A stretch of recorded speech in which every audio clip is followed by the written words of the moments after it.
Hi guys! Welcome back sa aking channel. So in this video, ituturo ko sa inyo kung paano nga ba ayusin ang home button ng inyong mga old version ng iPhone kapag ito ay ayaw mapindot or ayaw gumana. Alam naman natin na medyo marami pa rin talaga ang gumagamit ng mga old version or old model ng iPhone dahil talaga naman sobrang ganda ang iPhone pagdating sa quality lalo na sa video or cameras. Kaya naman kung sira na nga ang mga home button ng inyong mga old version ng iPhone ay meron tayong simpleng paraan kung paano nga ba natin ito magagamit or paano tayo magkakaroon ng home button. Kaya naman kung interesado kayo sa video na to, tara na't umpisahan na natin. So let's go!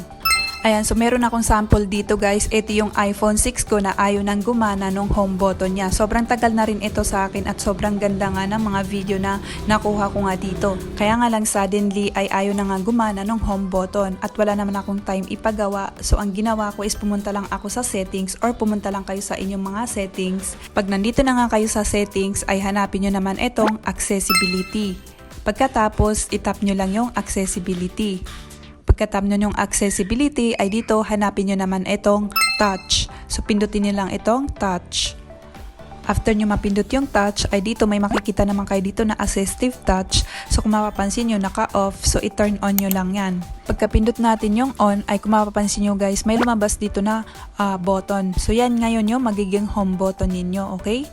Ayan, meron din dyan screenshot kung gusto nyo mag-screenshot. Ayan, at meron pang iba. So, kayo nang bahala kung ano yung gusto nyo dyan, okay? So, ganun lamang guys kung paano magkaroon ng home button ang inyong mga iPhone. So, I think ay hanggang dito na lang. Sana ay may natutunan kayo sa video natin today or sana ay nakatulong ito sa inyo. Please, give it a thumbs up kung nagustuhan yung video na to and subscribe sa aking channel para updated kayo sa iba ko pang i-upload ng mga video dito sa aking channel. Thanks so much for watching!